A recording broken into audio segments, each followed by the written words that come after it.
Hey everyone, it's Luke, and this right here is Genesis. And let me tell you, this dude is a freaking menace. By far one of my most overpowered characters in all of my stories. But who exactly is Genesis? Genesis is a conceptual god embodying evolution. As the embodiment of evolution, he had to come into existence as a mortal human with no known origin and had to go through many trials to adapt and evolve till he was ready to gain his immortality and ascend to the celestial realm. Genesis is believed to be on the level of the Seven Endless, or higher, depending on your preference or your thoughts, because people are entitled to their opinion. So, personality wise, he is terrifyingly calm and patient. Supreme confidence, meaning that he's always confident, nothing really shakes him. He's cold and calculating, which kind of jumps into his ominous, scary vibe.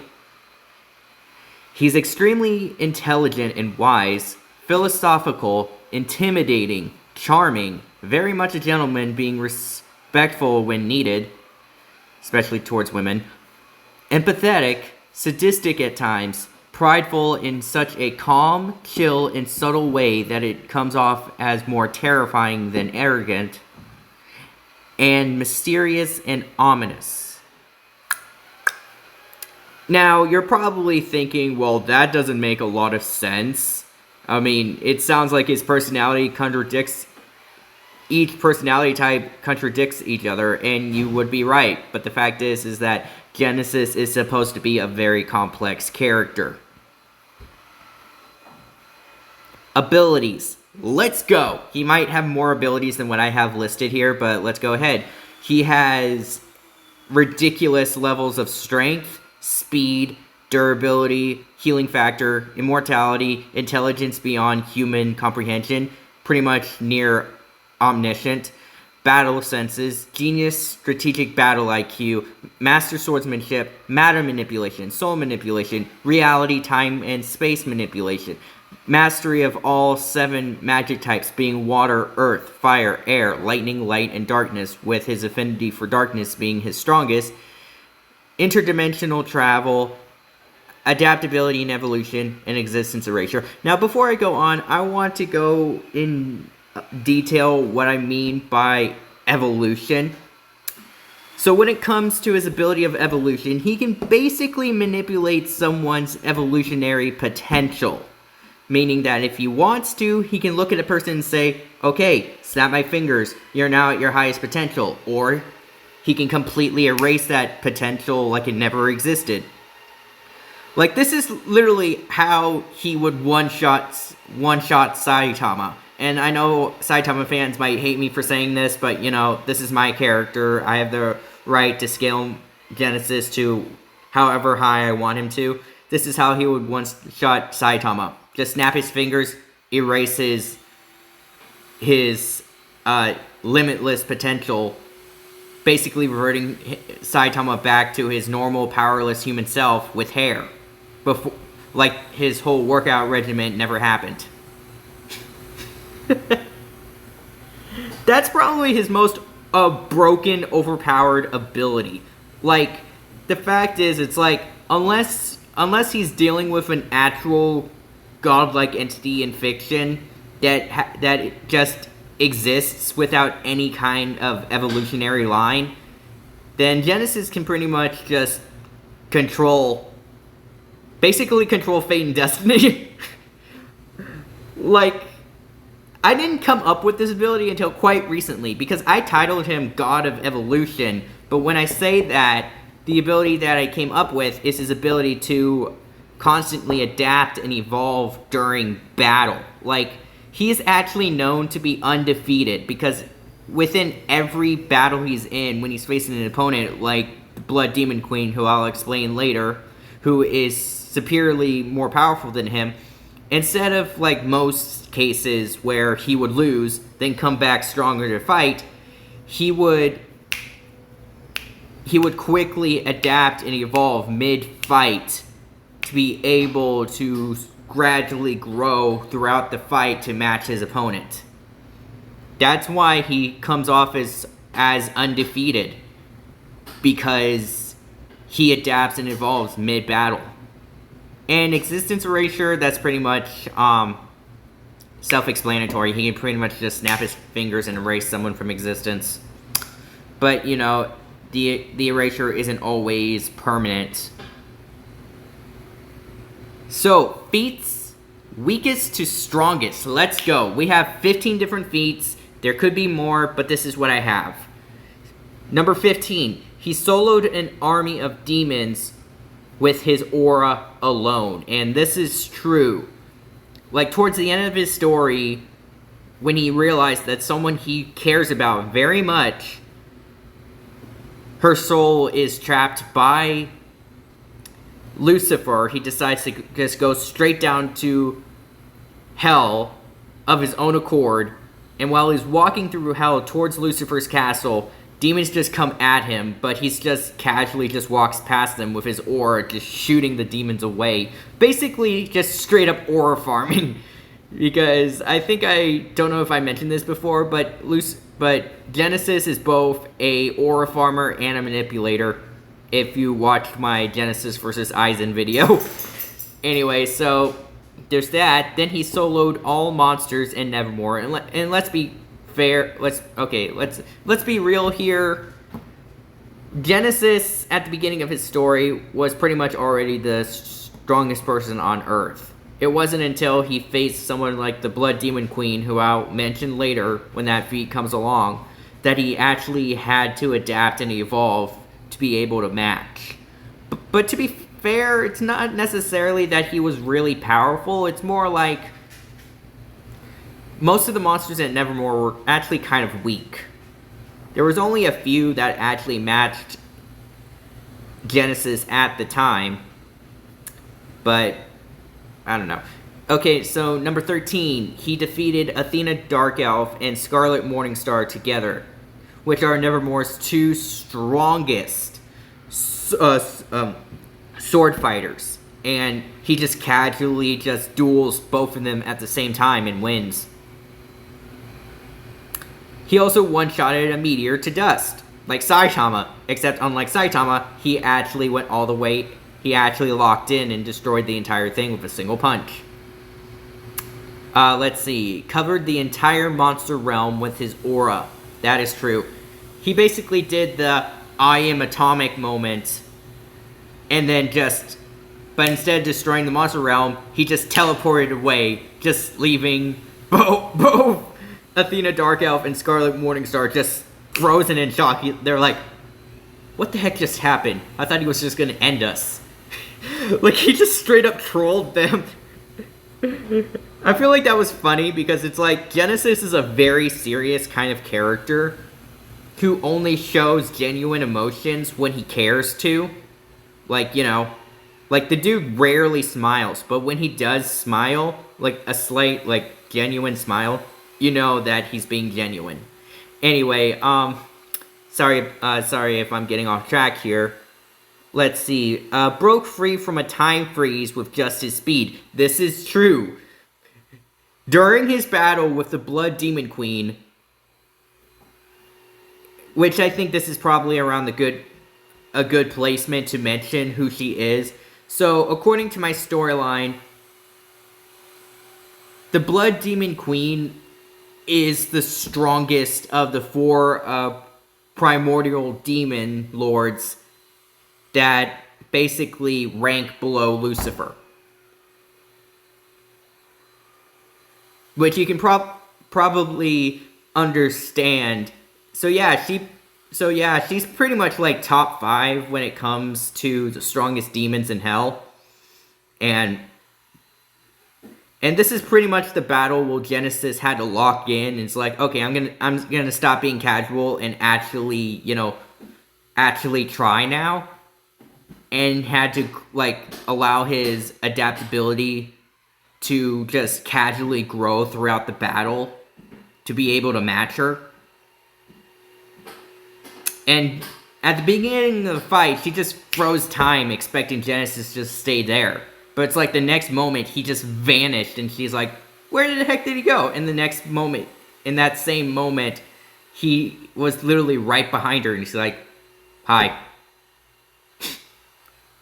It's like the whole, like, speed blitz thing that Shadow from Eminence and Shadow does when dealing with Beatrix.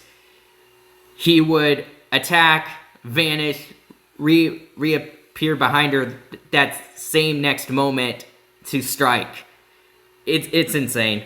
But yeah, he was able to break through time. He was basically able to break time with just speed, with just raw speed. That's insane. This is a durability feat, number 9. He was shot through planets and walked it off like it was nothing. And this is when he interacted with the 7 Endless at the end of the story. Where he basically showed off his pride by just casually claiming, like, basically just straight up telling Dream, was like, yeah, I pretty much outrank you. And of course, Dream was just so mad that he basically just shot Genesis through planets, but Genesis just reappeared back with barely a scratch. He's like, is that the best you got?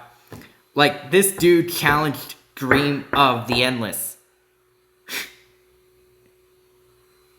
And just casually tanked whatever attacks Dream threw at him. Because to be fair, Dream isn't really much of a fighter when you think about it.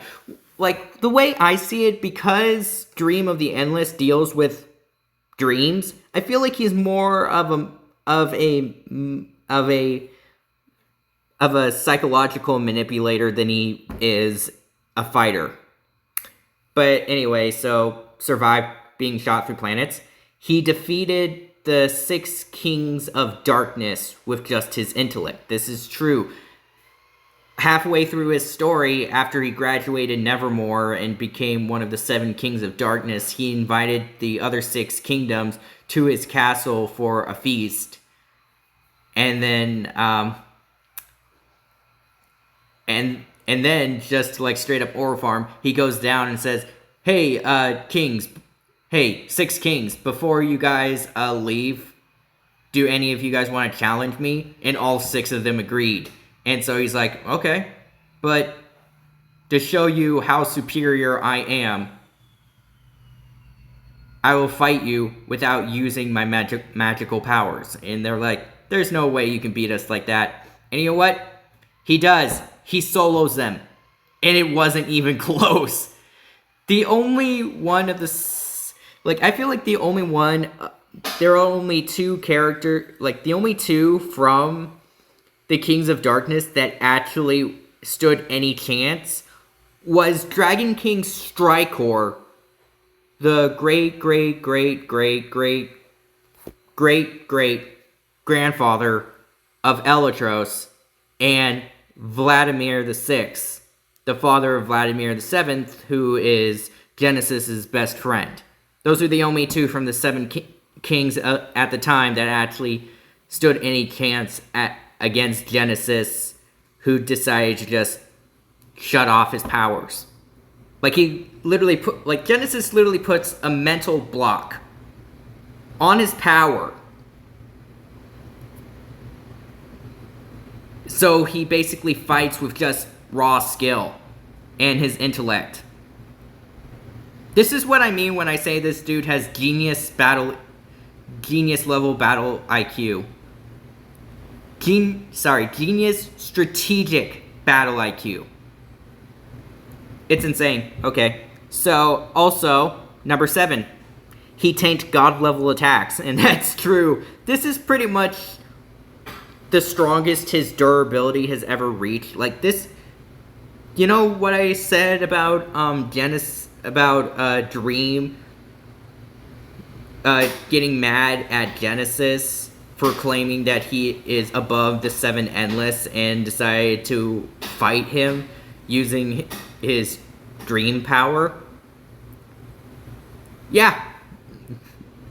That's the moment where Genesis tanked god level attacks, because the 7 Endless are outerversal beings, meaning that they are godlike. They're not real gods, though. They're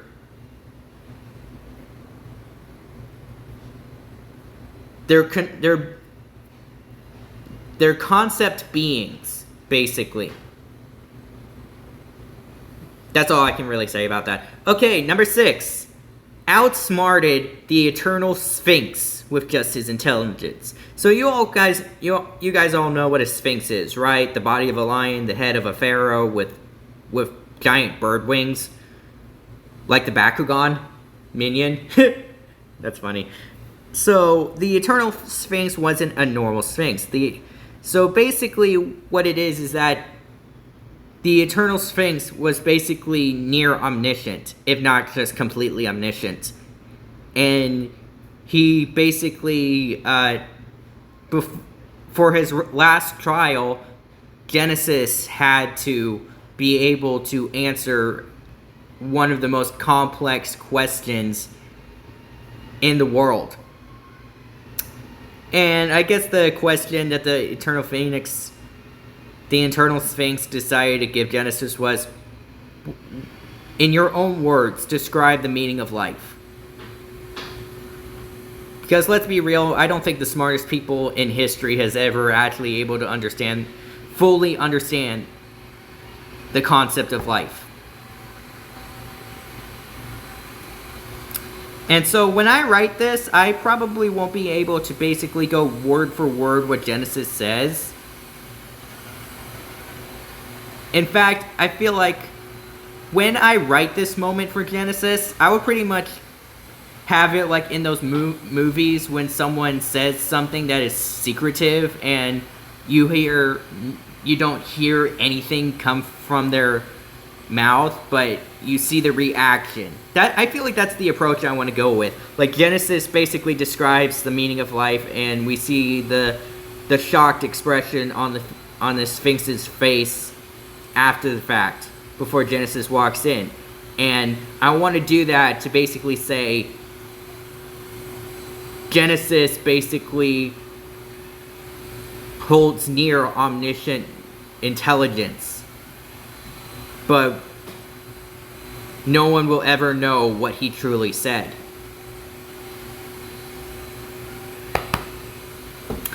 That's insane. That's really insane. Okay, number 5.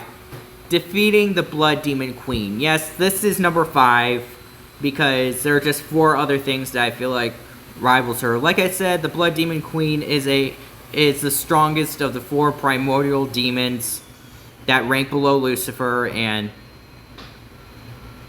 is like the 5th strongest demon in hell, according to my storylines, and Genesis defeats her. Not easily.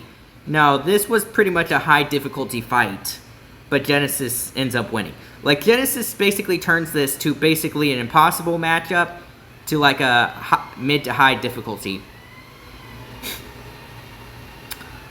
Okay, number 4. He survived Lucifer's reality-altering mind game.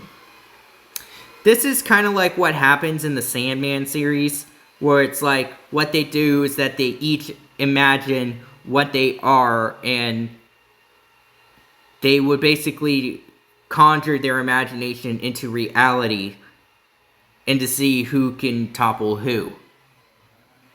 They go back and forth, seeming evenly matched, and when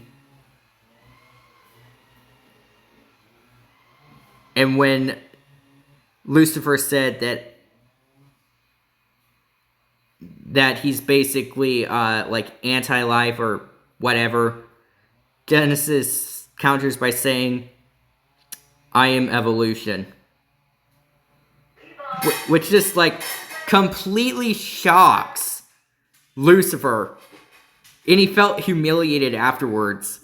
So Genesis wins that, but of course, it's not like it was an easy match. No. Genesis received injuries that should have killed him, but he managed to leave. Now, Genesis does eventually heal those injuries, but because they were caused by Lucifer himself. It took a really long time for those injuries to heal. So, number three. Number three. Genesis created the realm of evolution. And that is true. In fact, let me show you what the realm of evolution looks like. This is what AI gave me for the realm of evolution, where it's basically a complex world with different kinds of landscapes. We have volcanic, we have jungles, we have oceans, we have deserts, we have rocky mountain ranges. It's like whatever kind of terrain you can think of, it all exists on like one realm. Genesis created this, which is probably the first, like, this is probably his, like, very first god-level feat ever. Anyway. So, number 2. He rivals Dream. And like I said, this is true. I don't know what else to say about this. I pretty much already described this when I talked about the other feats that involved Dream. Him tanking Dream's attacks. Him being shot through planets and just walked it off like it was nothing. There's not really much to say about here. He rivals Dream of the Endless. And number 1, which is not really a feat of power, but I placed it at number 1 because it feels right. Genesis earning the love and respect of Lady Death. Yeah, and this is true. Canonically in my story, like later on, not in his origin story, but like later on, like when we talk about like later on, like thousands and thousands of years in the future with Elatros and whatnot, it's revealed that Genesis actually marries Lady Death of the Endless. So before I go ahead and jump into talking about his signature weapon here, I'm gonna go ahead and show you what the 7 Endless looks like in my story. So starting off the 7 Endless, this is my interpretation of Lady Death. The silverish gray skin, the snow white hair, purple eyes, dressed in silver. And just like the Sandman version of it, she's not evil, not whatsoever. She doesn't hunt down souls like the Grim Reaper. What she basically does is just like in the Sandman series, is that when a human dies, she comes to them, comforts them, and takes them away. She's not evil. Not even close. And, like, okay. Okay, now this is my interpretation of destruction. BAM! Yes, he looks like frickin' the one Escanor, and I think I did that on purpose. I just feel like him looking like he's literally just made, like he's just a walking sun, makes a lot of sense. And like the whole fire ability, superhuman strength, this intimidating presence, him built like the freaking Hulk. It's awesome. It's awesome. This is my interpretation of Dream of the Endless, which kind of looks like Disney's version of Hades. The gray skin, the blue flaming hair, dressed in black. I don't know. This is basically my interpretation of what Morpheus would look like. Not much left to say. This is my interpretation of Destiny. Why I decided to design her like this, I have completely forgot. I think I pretty much designed her based off Lady Justice, who is blinded, who wears a blindfold and carries a sword and scales. That's the only thing I can think of. Also, she's like over 7 feet tall, just to let you know, being the tallest of the 7 Endless. I hate this. I hate this dude with a passion. This is Desire.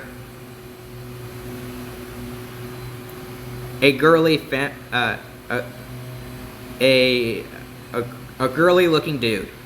That's all I have to say about this. Looks like a straight up Barbie character. Get this dude away from me.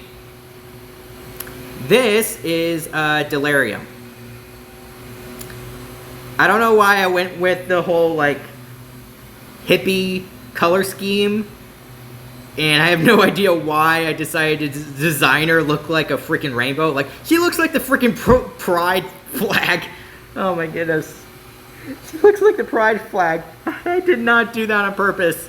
I don't know, I just thought that the whole, like, the different colorations basically represents her sanity and stability of her mental state.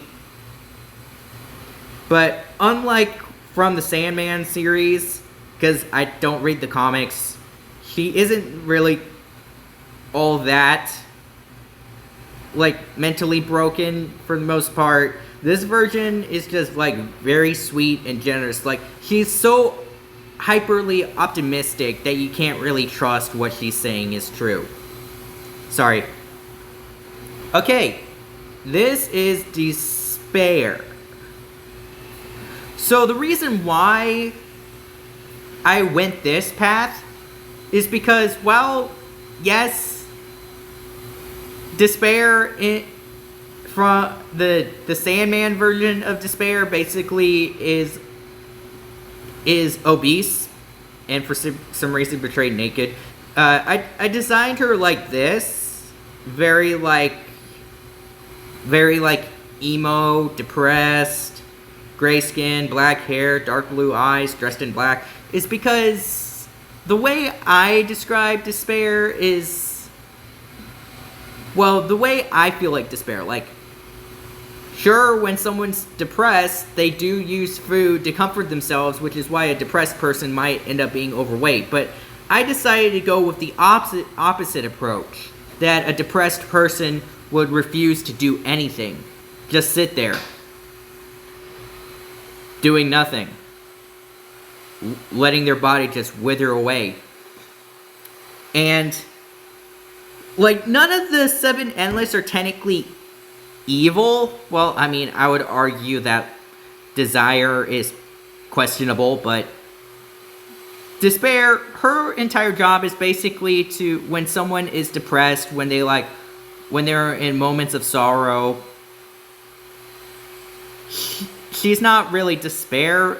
If anything, she is more like the embodiment of empathy, because her entire thing is that when someone is suffering a tragedy and they're depressed and broken, she basically appears next to the person and comforts them, telling them that she understands that nothing in life lasts forever,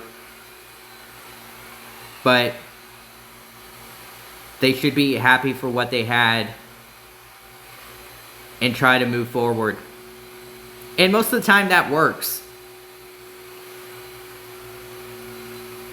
And that's all 7 of them.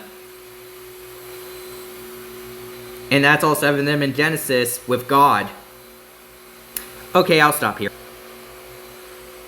So, next up, I'm going to be talking about his signature weapon, known as the Death Blade. In order to do that, I'm going to be switching over to an image specifically of the Death Blade. This is the Death Blade.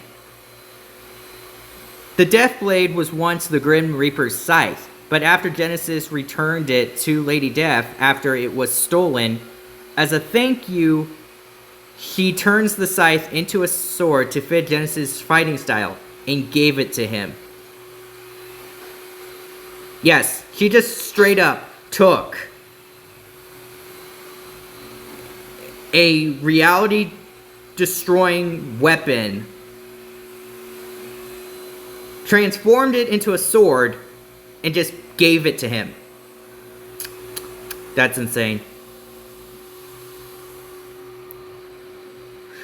Well, Genesis could erase someone from existence with a snap of his fingers. A slash from the Death Blade guarantees absolute permanent erasure. Genesis used it to casually delete alternate realities and timelines, universes, and even multiverses.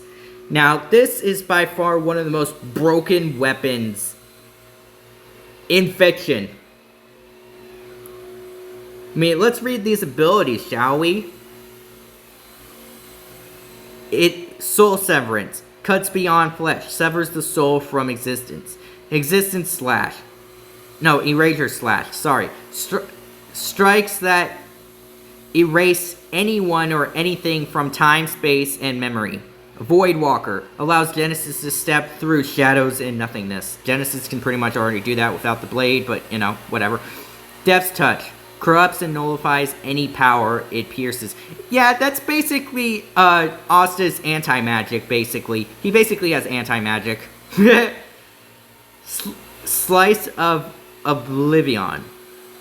Brings absolute stillness, no magic, no power, no regeneration can function in its presence. Now,